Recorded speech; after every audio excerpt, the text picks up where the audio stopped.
रहीम। तो सबसे पहले हम यहाँ पर एक बाउल में ले लेंगे 3 बड़े साइज़ की ब्रेड के मैंने पीसेस ले लिए हैं। हाफ कप मैंने दूध ले लिया है, इसे हम ऐड कर देंगे ब्रेड के ऊपर ताकि ब्रेड जो है वो दूध को अच्छी तरह से सोक कर ले और थोड़ी सॉफ्ट हो जाए। उसके बाद मैं ब्रेड को हाथों की मदद से थोड़ा सा क्रम्बल कर रही हूँ ताकि दूध में अच्छी तरह से सोक हो जाए। अच्छी तरह से ब्रेड हमारी टूट चुकी है, तो अब हम इसे एक साइड पर रख देंगे 10 मिनट के लिए। ब्रेड ने अच्छी तरह से दूध को सोक कर लिया है, वो सॉफ्ट हो चुकी है। तो यहाँ पे एक अंडे को मैंने यहाँ पर पहले से अलग से फेंट लिया था, चेक कर लीजिएगा। इसे हम ऐड करेंगे। इसमें ऐड कर देंगे चिकन का बारीक किया हुआ कीमा। तो कीमा यहाँ पर मैंने लिया है 700 ग्राम, जो कि बिल्कुल बारीक सा है। टेस्ट और फ्लेवर को बढ़ाने के लिए 1 teaspoon garlic powder, 1 teaspoon add कर देंगे नमक, 1 टीस्पून मैं ऐड में कर रही हूँ काली मिर्च का पाउडर, कर देंगे पेपरिका पाउडर, 1.5 टेबलस्पून मैं ऐड कर रही हूँ सोया सॉस।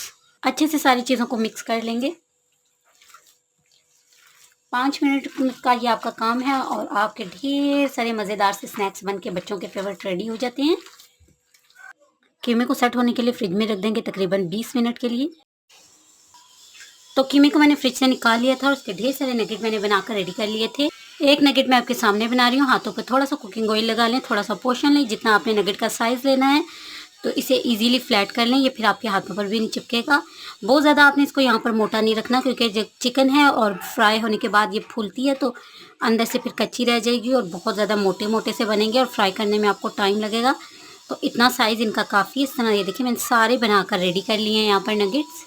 एक बाउल में मैंने 2 अंडों को तोड़ लिया है। टेस्ट के अकॉर्डिंग थोड़ा सा इसमें हम नमक ऐड करेंगे, थोड़ा सा टेस्ट के अकॉर्डिंग काली मिर्च का पाउडर ऐड करेंगे और अच्छे से इन्हें फेंट लेंगे। एक दूसरी प्लेट में हमने ले लिए हैं ब्रेड क्रम्स। अब एक एक नगेट को आपने उठाना है, इसे हम अंडे की कोटिंग में डिप करेंगे। उसके बाद हम इसे ब्रेड क्रम्ब में डालेंगे। तो एक हाथ आप अंडे की कोटिंग के लिए यूज़ करें, दूसरे हाथ से आप इसे ब्रेड क्रम्ब में अच्छी तरह से कोट कर लें। इसी तरह सारे नगेट में रेडी कर लूँगी।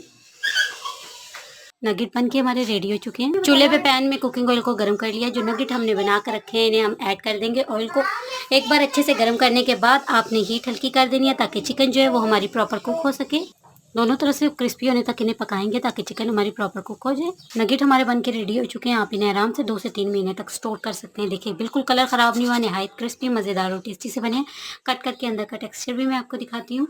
तो ये अंदर का टेक्स्चर भी आप देख सकते हैं किस तरह के ये नगेट सॉफ्ट और मज़ेदार और टेस्टी से बनकर रेडी हुए हैं। तो एक बार से आप इस रेसिपी को ज़रूर से ट्राई करें। इंशाल्लाह रेसिपी आपको पसंद आएगी। रेसिपी और कोशिश अच्छी लगे तो लाइक शेयर सब्सक्राइब जरूर कीजिएगा। अपना रखिएगा ख्याल। अगली रेसिपी तक दीजिए इजाज़त। अल्लाह हाफिज़।